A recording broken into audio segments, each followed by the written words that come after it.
Hey, what's up, everybody? Welcome to the very first episode of Live. Thank you very much for inviting me here and giving me the opportunity to be part of this fantastic show you guys are putting together. I hope we provide a lot of good fun and learning for our fans that are watching. I've been excited all week about this. I've been waiting. If you don't have anything coming out, well, you're going to laugh if you follow me on Facebook. Take pictures of donuts. Just be interesting, invite people into your life, have fun.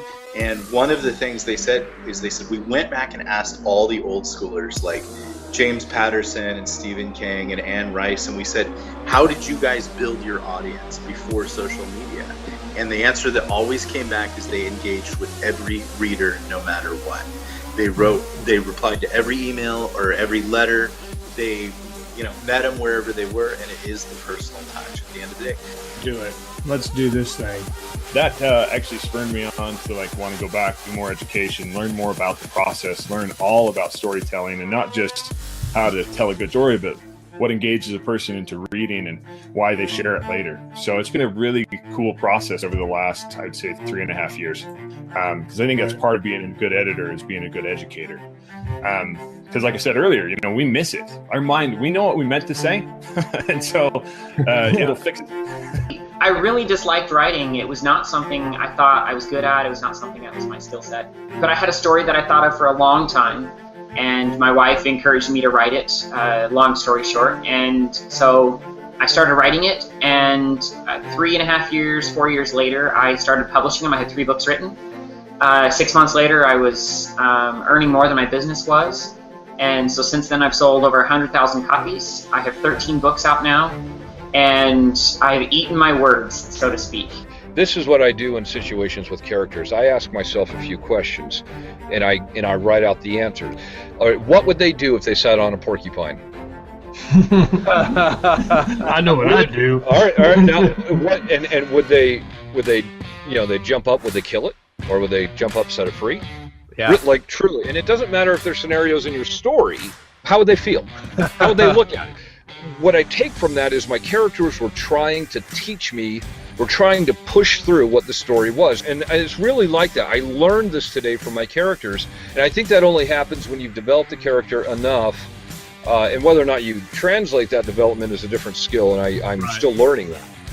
Yeah, that's the beauty of it is. And I mean, and it also illustrates just how much more difficult it is sometimes to write really good short fiction than it is to write a full-length novel. Because with a full-length novel, you can get into the characters, you can really explore things. In fiction, sometimes you're doing that in as low as 1,000 words, 6,000 words, but still, you've got to pack so much more into such a tight space. So every single word is that much more precious.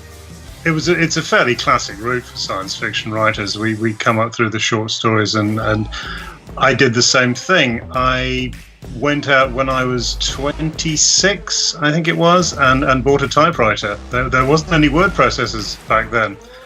But the thing is, it's called a trilogy, but it is one story.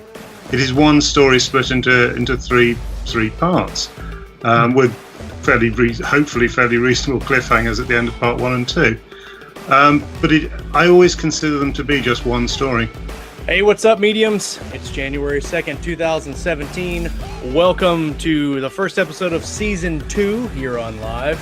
And a couple of years ago, I had one of those situations where you think about a bucket list, things you want to do before you finish life. And so one of those bucket list items was write a book, because I've been a long-term reader all my life. Right now is the time of the talent. 50 years ago is the time of somebody else, 2,000 years ago, whatever. But right now it's the time of the talent. If you have any chance to create something and get paid for it, now's it. I don't like the word hard science, because I think, when I was at high school, maths was hard, physics was hard, and if something's hard, you just,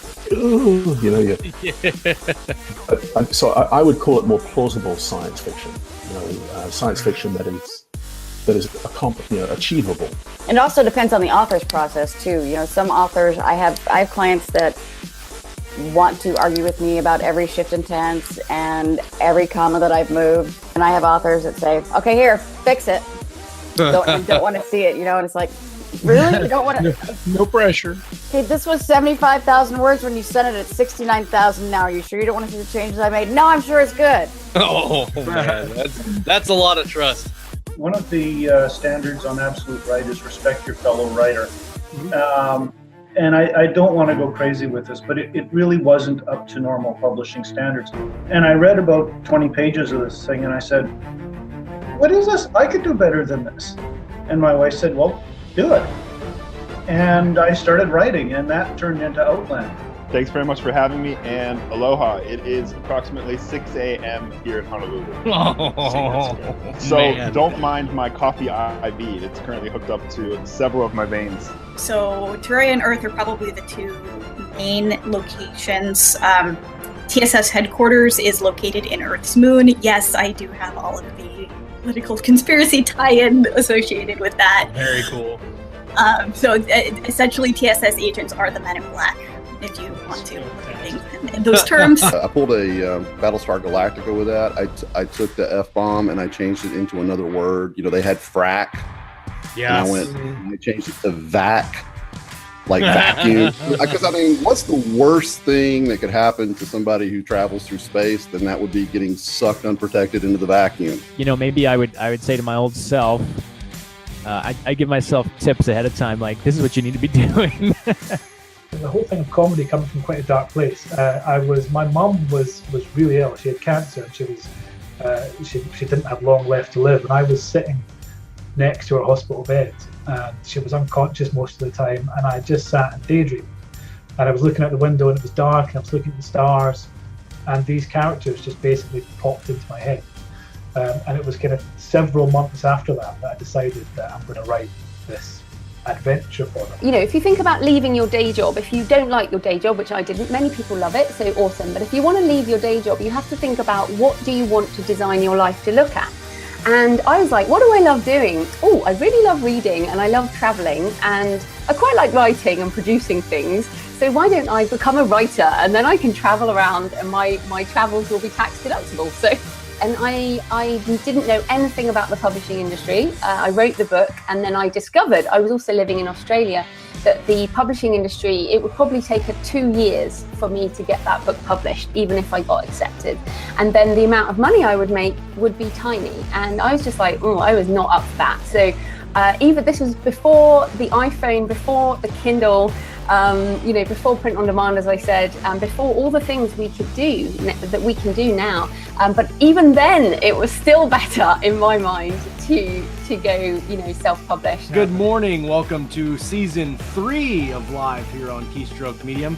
Yeah, it's a lot of fun to take the stories and, make them familiar enough that readers don't hate you, but subvert them enough that readers aren't bored. It's a fun line to walk. I try to write character-driven stories. So I try to touch on comedy, action, and then some sort of like character development. So in each chapter, I have to hit comedy, action, character development. Plot-driven stories are awesome. I love plot-driven stories. But with character-driven stories, I could take that character and whether it's Space Marines or dystopian or urban fantasy, whatever it is, that character is that same person in whatever scene. Because somebody was asking me earlier, like, how did you go from urban fantasy to science fantasy, like sci-fi? It was that hard for you? And I'm like, no, because I write character-driven stories. Back in the day, keywords were kind of like this negative word. But what's interesting enough is a lot of the big publishers are starting to realize the importance of Amazon's playing into their sales. So I would say to all authors out there that, you may say to yourself, whether it's fiction or nonfiction, being able to get your book discovered on Amazon is becoming more and more important as there's more and more books showing up in the marketplace. I rarely go, okay, this is what's going to happen in this chapter, this is what's going to happen in this chapter. But I have a series of images in my head. Okay, here's what's happening in the beginning, here's what's happening in the end, and here's what's happening in the middle. And I sort of connect the two. Going into 2019 dance. Thank you guys for hanging out with us and standing by us as we're doing all these new things. Some of them will be phenomenal. Some of them might not work, but we're gonna plow through and do it until we can't do it anymore. Thank you for reading. Thank you for writing, and thank you for everything in between.